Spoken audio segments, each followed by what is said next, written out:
Well, everybody, my name is Angela Durden, and I am myself an author of over 15 books. I'm also the founder and principal of a publishing company called Blue Room Books, located here in Decatur, Georgia. We went into operation in 2017. If you want to find out more about our authors and what books we're representing at this time, you can go to blueroombooks.com. Right now, Lynn is our newest author that we signed for her book, The 40 Knots Burn, that we're going to be discussing tonight. Lynn already explained to you about putting your questions in the chat thing. She said if it's a spoiler alert question, she will not answer it. Isn't that right, Lynn? That's right. Because we want you to read the book. So that's my note to do that. Now, this is Lynn Hesse. Many of you know her, but in case there are some tuned in that don't, you can learn more about her at her website, lynnhesse.com, and that is lynnhesse.com. You can read about her professional career as a police officer, detective, and all that stuff. But tonight we're going to be focusing on Lynn's career as a writer and talking a bit about her current book, The 40 Knots Burn. So welcome, Lynn, and how are you this evening? I'm doing great, and I really appreciate you interviewing me and everybody that showed up tonight. Thank you so much for coming. Yes, this is great. You know, in September 2021, we sat down together at it was the Dunkin' Donuts, wasn't it? The new one. Yes. And we had a discussion about this book of yours. And at the time, your working title was Stranded in Atlanta. And I know that both of us just kind of went, well, working title. Okay. And we tried to come up with stuff. And I remember sending you several title ideas that I had gotten as I was reading through the book and all this sort of thing. And we were both like, well, that's better than Stranded in Atlanta, but we still were not very happy with it. Then you, in a brilliant stroke of wonderful insight, said, how about The 40 Knots Burn? Well, now, I know I had read something about that in the book, but I was still in the process of the deeper edit, so I wasn't paying real super close attention to a lot of certain details like that and holding it in. So I said, I love it. What does it mean? Can you tell our guest tonight what the 40 Knots Burn title is about? Sure. Well, since the little blurb, contains the ideas that Clara Shaughnessy Blythe is the main character, and she is part of this trio con group that is stranded in Atlanta because Victor has a heart attack, and he is the mentor. He's the head honcho. He has a heart attack, and unfortunately, he dies. And so the project that was sort of open-ended and that they hadn't really committed to, this con, is in midstream, and she has to take over the reins, and she has never done this before. And but anyway, so they're grieving in the first part of the book, and because Victor is dead, dies. That's correct. Yes. And so the 40 Knots Burn is part of her grieving process. It's part of the ritual. It's based on a Roma ritual of burning one's property of whoever's deceased, so that they can transcend to their final reward. Okay. And so she decides she's in conflict with her Roma culture at this point, and she's been in denial because she ran away when she was 14. She didn't want to get married at 14, so she ran away. So her Aunt Amorosa decides that she should continue and keeps, giving these hints out about her legacy. And she's the one that comes up with the 40 knots. It's a velvet piece of material that she the 40 knots, and she gives it to Clara to do this ritual.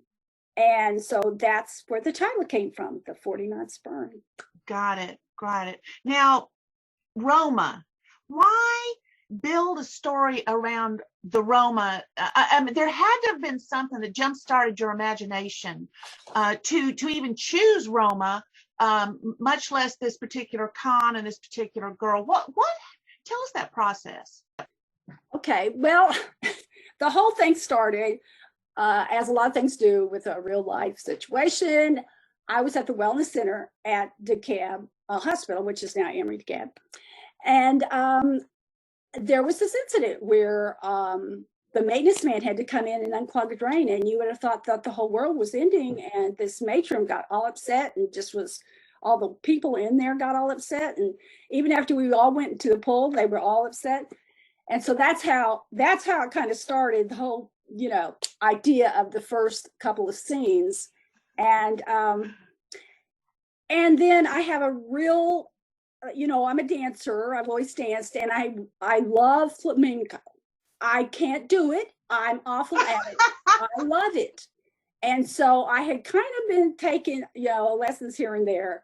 I wouldn't even call myself a beginner. I mean, you know, we're talking kindergarten steps here.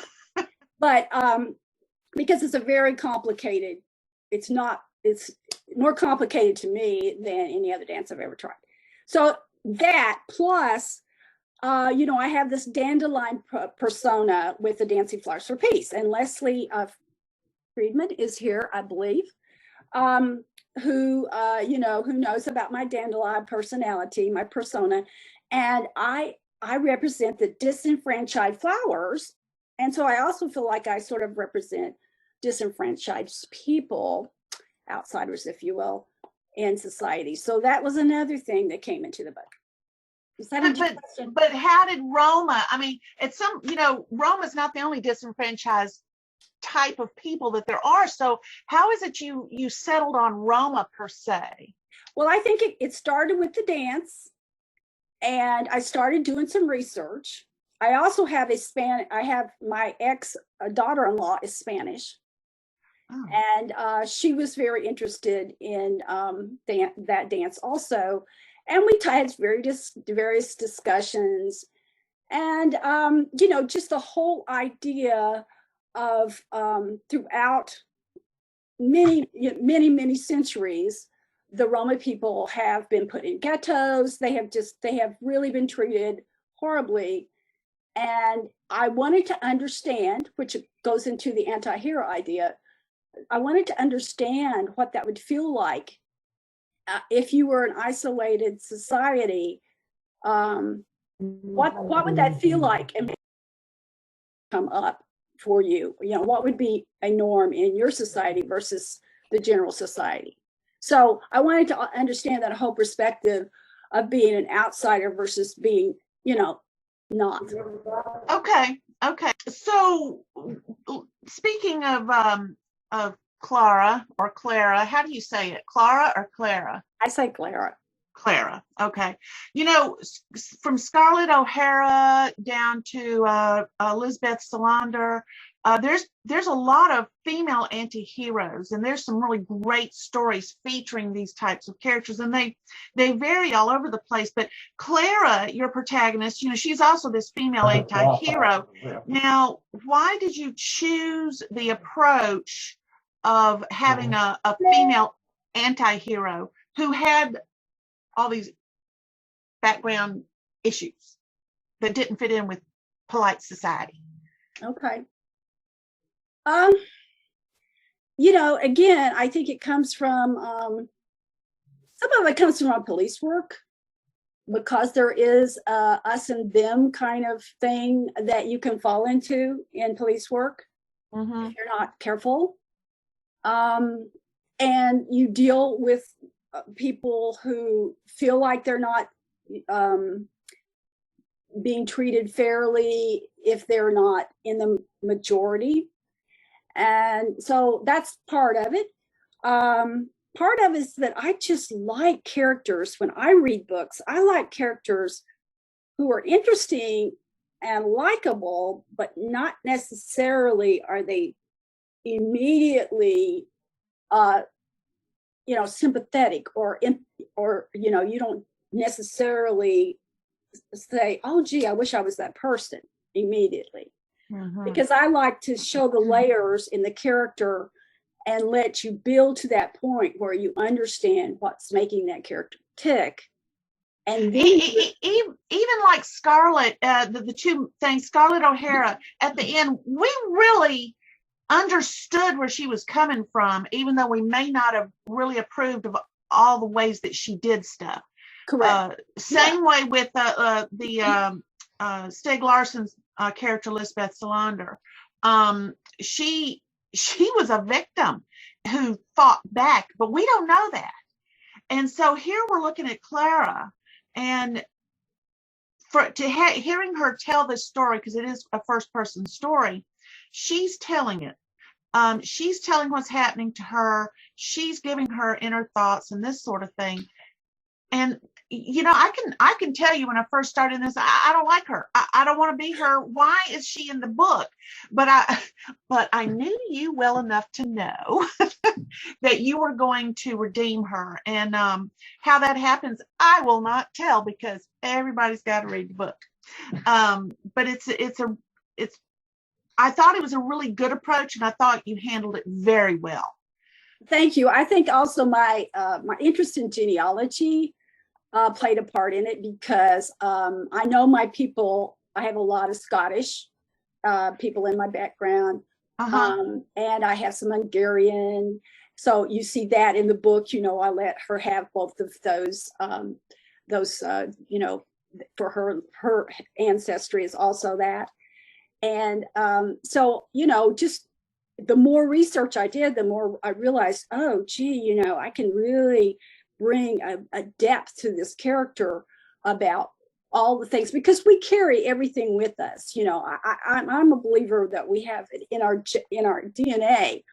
We carry all of our ancestors' trials, tribulations, and triumphs, I feel like, in our DNA, and it influences what we do and how we do it. So, you know, I think you could very well be right about that. And I like that you have that deeper understanding of a character's background and what is influencing them, whether they know it or not, because you, as the writer, bringing them to life, who does have that understanding, you can say, well, she doesn't know it, but I do. And let me figure out how to bring that in. So that was well done. Now, there is a scene where she's remembering how she met Victor in Roma, how Clara met Victor in Roma. And she meets them at the Dune Park train station in Indiana. Now, it's very specific that you said Dune Park, not just a train station, but Dune Park. Why were you so specific about that particular train station? Okay, well, I wanted it to make sense that she would be going on a train that would be going to a bigger city. And there is a train that goes directly to Chicago from Dun Park. There is is it Dun Park? Did I say it wrong? Dun Park to Chicago. So okay. I wanted her to be able to get on that train and leave and go to a big city. And there is, through my research, I know that there is excuse me one second. Did you mute Kathy? Yeah. There we go. Okay. I know that actually Indiana is where the KKK started. I also know that there is a Sinti group there, which is when travelers actually established a colony or whatever, where they live together. And so it all made sense. It was like, oh, this is perfect. I can put them there. She can go to Chicago. And Roman and Victor happen to be in that train station. And Roman realizes that she's running away. And because he's Russian, Roma, he pretty much assumes that it's because she's of age to be married. Got it. So got it. That's how they are. So he had that background knowledge of and could recognize it in her. Got it. Victor dies pretty quick at the beginning of the book. It doesn't take long for him to kick the bucket there. But if it was such a quick thing, thing. Why do you feel like he is still so important to the story for the rest of the book? Well, he is obviously a father figure, but he's also this fantastic mentor, not only in the con business, in the non-Roma con business, but he's a kind of over the hill Shakespearean actor. He is widely read. He teaches her about opera. He teaches her about exotic fish. You name it. He just knows. He just has this breadth of information, and he gives this to her. And so, no matter what she is doing, she pulls on what she has learned from Victor, and she wonders how he would handle this situation. So, he just keeps coming up in the book because he is a very important figure in her life. Kind of a father figure. Her Victor and Roman both serve in that, even though she calls one uncle. They do kind of together give her a certain stability and a family thing that has her best interest at heart, by the way, not going to try and marry her off against her will. So, okay, that's good. Now, there is a quilt. You have a quilt behind you. Why don't you tell everybody a little bit about this quilt and who made it? Well, my sister, Kathy Herndon, made this quilt for me when my first book came out, Well of Rage. And we had a little party at the house, and I invited everybody and their brother over, and she had them sign a wish for me and on a piece of cloth, and she incorporated it in this blessing quilt. Nice. And so when I started writing the story, I decided I wanted blessing quilt in there, and so you'll find out all about the blessing quilt, which is Clara's blessing. Right. Yeah. And so there's the quilt, which is actually a very heartwarming piece of the story, and I very much enjoyed it. There's an urn that's woven into the plot, and there are some. I laughed. I cannot tell you how many times I laughed out loud when Clara would remember a ritual from her childhood or a curse, and then she would kind of change it up or apply it in a different way. I laughed so many times at her because she was kind of funny. Well, as I said, she left when she was young, so all of the bits and pieces are not, she didn't learn she might have learned the curse, but she kind of forgot how to undo that, so she has to figure out, where she is with this. And as she gets closer and closer to the con, and actually the things that she has to deal with after the con, she really draws on, her survival skills are based on being Roma, and what she has learned along the way, as we all know, we all like that. So she doesn't perfectly know what she's doing, and she acknowledges that in several places, that maybe she shouldn't be messing with this, and she's not, she does not know what the power holds. For instance, the Lord's Prayer. They are different religions. Roma are not all one religion, and they believe in the Lord's Prayer, but they have a little twist on it, and so not every group of Roma may say it exactly the same. Right. So that was an interesting part of the research. Right. Now, as I read through the book, being a native of Georgia and mostly of the metro Atlanta area my whole life, I recognized a lot of the places that you had in your book, whether or not they were specifically identified. I could see the routes she would take, the bus lines, and all this sort of thing.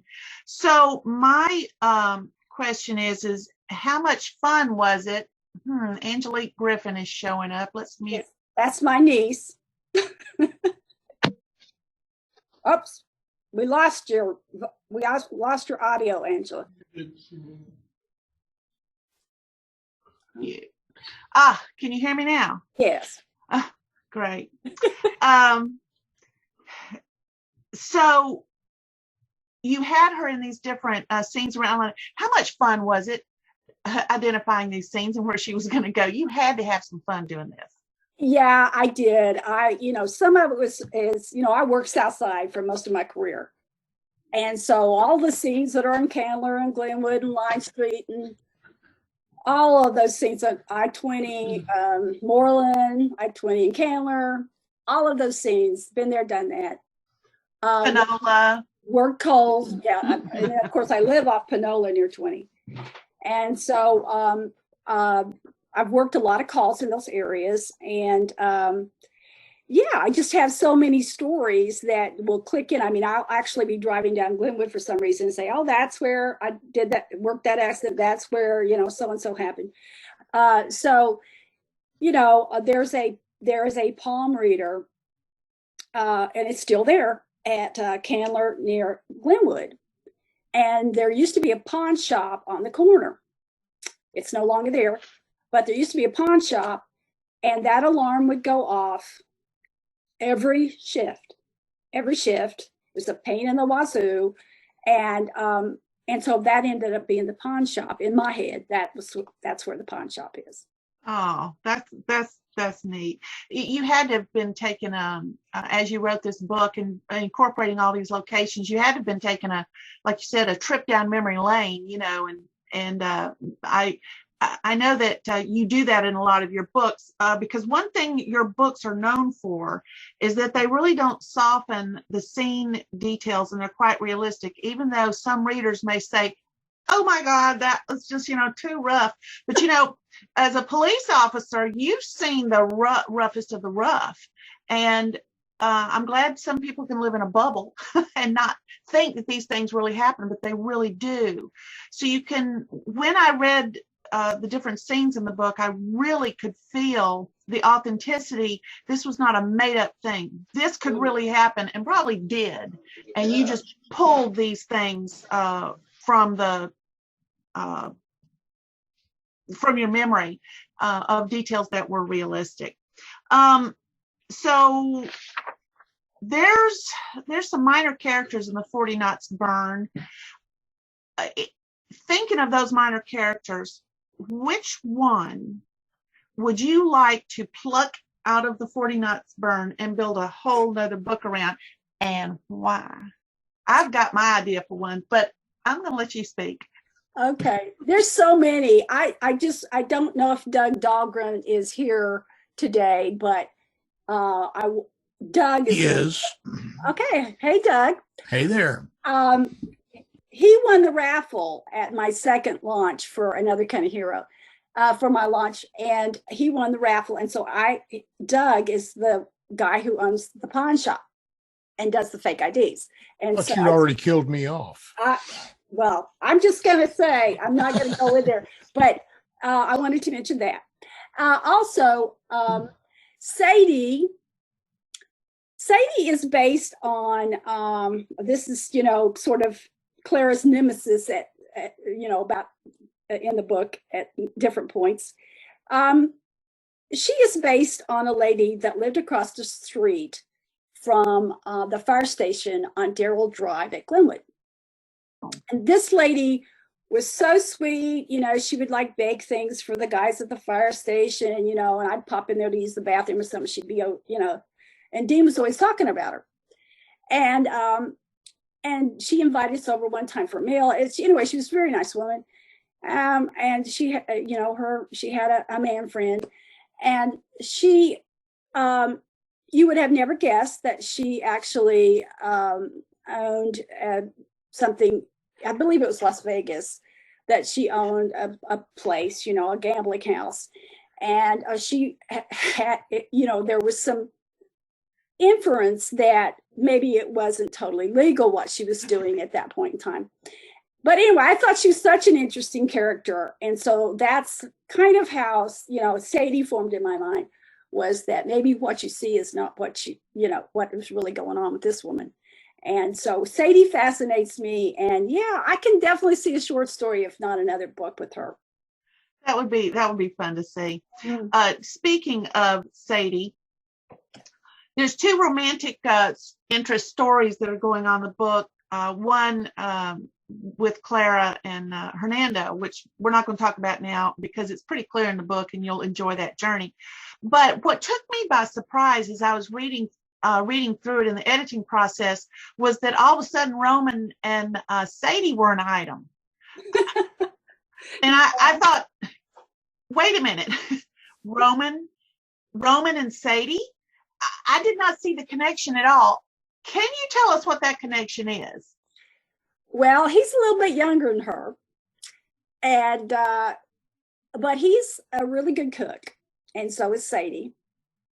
And so I'm not going to go into how they actually meet and how that all comes about. Yeah. But that's the you know, I mean, there's got to be more than just the food, but that's the initial thing that brings them together.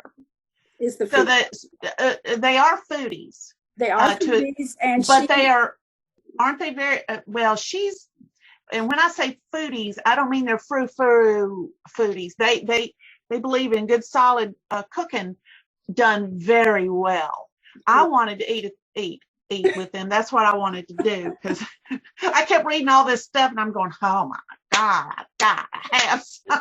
So it was great. Yeah. Now, I think your readers are going to really enjoy the relationships that build and grow and change and all this sort of thing. So it's going to be a good thing. Now, there's the underlying con that we had talked about at the beginning that Victor and Roman and Clara were going to be working. Of course, Victor dies. And yet the con continues on and it changes various ways. But it's the theft of an Edward Hopper painting called Girl at Sewing Machine. Now, what made you choose that particular picture as the focus of the con? Okay. Well, I started researching. I knew the painting needed to be small. And I started researching and I became fascinated with Edward Hopper. Hopper. Hopper. Yeah. And one of the reasons is because, many of his paintings are in the early 1900s, and that's when everybody was really interested in the impressionistic painting. And he was very realistic in his paintings. And he has a whole series of Girl at the Window. So, doing different things. He is known for his landscapes as well, and some of his cafe pictures, but he has a whole series of these. And I particularly fell in love with this painting because she is so content. She's by herself in this room sewing, and she doesn't need anyone else. That's quite obvious. And you feel like a voyeur as you look at this painting because she is, self-contained. And I just love that painting. And so I said, hey, that's the painting. I'm going to make that. As the author, I can pick anything I want, right? You can, because you are the author. You see how much freedom and power you have.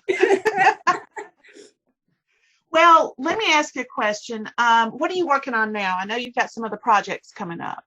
Yeah, well, I just finished, a few months ago, I finished the sequel to Well of Rage. And by the way, it's out on audiobook now too, as well as paperback and ebook. And it's called A Matter of Respect. And hopefully it's going to be coming out in 3 or 4 months. That's the plan. I'm working on a science fiction thing that came about because my grandson, Teddy, and I talked about this a couple of years ago. And he gave, we sort of came up with this idea, and we were doing it at the beginning of COVID. And in the beginning, it was just a kind of, fun thing for me to do with my grandson. And of course, his interest lagged immediately. But I continued, and it's called Grams and Teddy AI, the Private Eye. So I made Teddy an artificial intelligence, and it's set in like 2039. So anyway, I'm working on that. It's fun. And I also have a historical novel that I started a couple of years ago. And it's in the Boston Mountains in Arkansas. And so I had, it's in the 1800s, and the main character is a midwife. And she wakes up in a cave with these creatures, and her husband's in the 1800s above trying to find her. So, I can't seem to write just a historical fiction or just a straight genre. I don't know what's my problem. But anyway, so, that's just where my mind went, and I'm really enjoying that too, along with a couple of short stories. Wait a minute. 1800s, she wakes up in a cave deep underground with monsters? And they're not monsters, but they are very unique creatures. Oh. Well, you just have fun working on that, because my brain, my brain is not comprehending that at all. I will be happy to see how you will be doing that in the future. Oh, yeah. Okay. So we're going to come to the closing part of this interview. It's been a lot of fun. But before we do, have you looked at does anybody have any questions over there? I think there's some comments. Stell said it's really been interesting hearing about the characters in the 40 Knots Burn. Thanks, Stell. Oh, hello, Stell. And Mike says, Mike says he remembers that alarm from the pawn shop. Yeah, what a play now. Oh, and Leslie said something about dandelions. Your character is a dancer, dandelions growing cracks in sidewalk. That's how resilient they are. This is true that. True that. Nikki says, hi. Lynn, that's you, Lynn. Somebody was eating dinner. I think she's probably finished that. And then Tanisha, is it Tanisha or Tanisha, or how do you say that? Tanisha. Tanisha says, can't wait to read it. Thank you, Tanisha. This has been a lot of fun. I've enjoyed playing the female version of Dick Cavett. For you younger people, you do not know who that is probably, but if I could be as good an interviewer as he was, that would be awesome. But thank you so much. And also thank you to all the ladies and gentlemen who showed up to be part of this live event also. Remember, folks, authors need to eat too, so order the book from Amazon. But if you want to support a local independent bookstore, you can go to the Tall Tales Bookshop over here at Toco Hills. You may know where that's at if you're local. If you want to pre-order the book, we've got the books ordered from the printer now. We've got them coming our way. Shouldn't be too long. But if you pre-order at Tall Tales, they sure would appreciate it. They are a local independent bookstore, and we love our independent bookstores. Let me give you Tall Tales' phone number in case you want to call them. That's 404-636-2498 to pre-order the books. And as soon as the books come from the printer, we'll be Lynn and I will be delivering them over there. And say what? Yeah, that's what I was going to say. Is if you give your name when you pre-order the book and go ahead and pay for it. When we know who that is, Lynn will sign the book, autograph it to you specifically, and put her name and the date of the signing on it, so that when you come to pick up the book, then you'll have that special autograph copy, which you can get from Amazon, but you may not live near Tall Tales, so get the one from Amazon. I think that's it, and we want to say good night to everyone, and thank you all for tuning in. Yes, thank you so much. Lynn. I had a lot of fun.